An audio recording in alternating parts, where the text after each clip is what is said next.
So part of the renovations I've been doing around the place is freshening up the sculptures and things that I've got.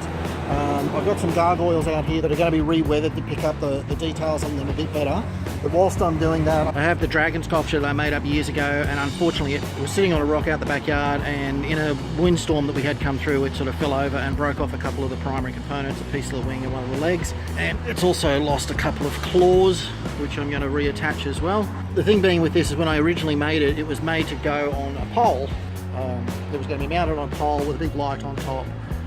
And just be a feature point. But because I wanted to have it finished off and I didn't actually have a pole for it to fit on at the time, I built the castle as a secondary thought, and it sat on top of the castle for the longest time. So I thought, now that it's presented me with an opportunity to actually mount it, I've got this lovely tree, just as a small palm tree in the scheme of things, but it's perfect size in relation to how I want to mount it.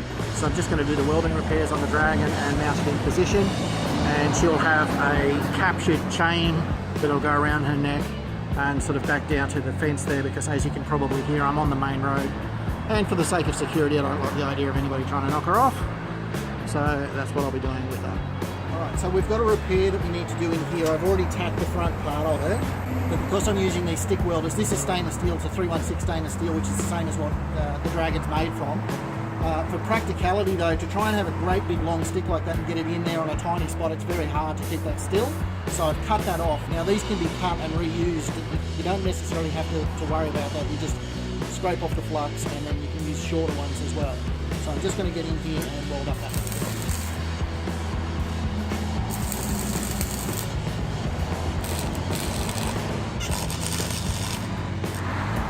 So there she is, all put in place. Wings all reattached and all that sort of stuff.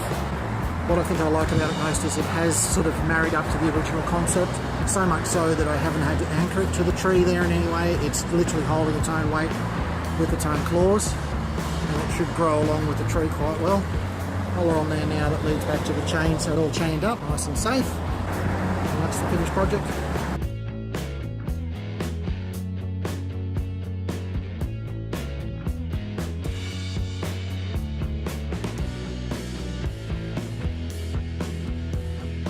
So now that I've got the dragon finished, it's time to turn my attention to the gargoyles.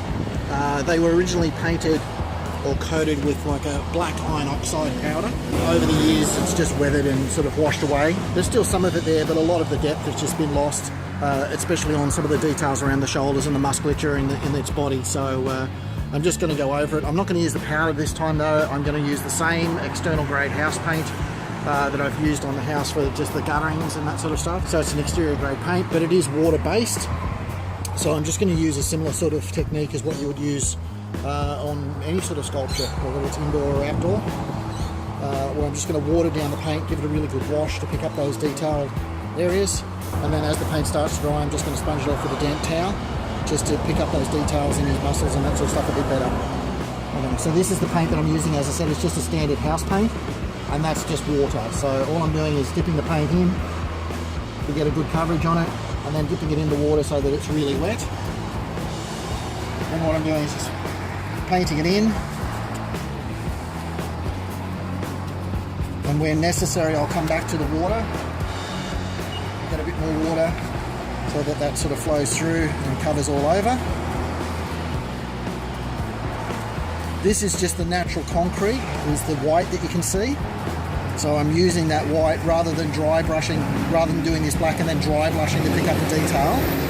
I'm going to be getting the black on it there like that, and then removing it to pick up the detail. So I've just got an old wet towel, and whilst that paint is still wet, I'm just going to sponge some of that off.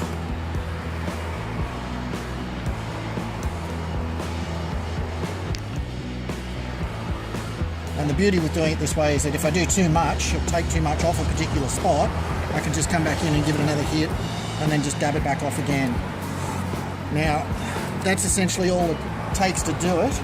Once this is totally dry though, I'll then go over it with a sponge which is just a little bit damp, there's a bit of moisture in it, and then I'll pick up those areas again to pick up even more detail, like around his teeth and claws and all that sort of stuff, to make it even pop out a bit more.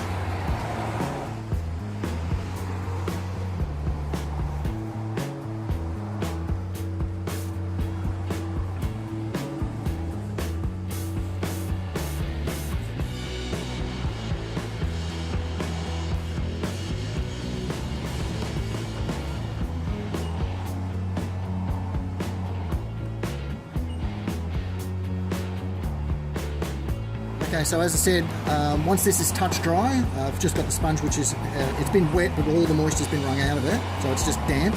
I'm just going over those bits to pick up and bring out those highlights a little bit more around the knuckles and around the joints and stuff, around the claws and anywhere where I don't really want it to be very black. And I want those details to pop out a bit more. You can see here on his back. I'll just do that sort of thing. And it just pops those details of his spine out and his muscles and that sort of stuff a bit better as well.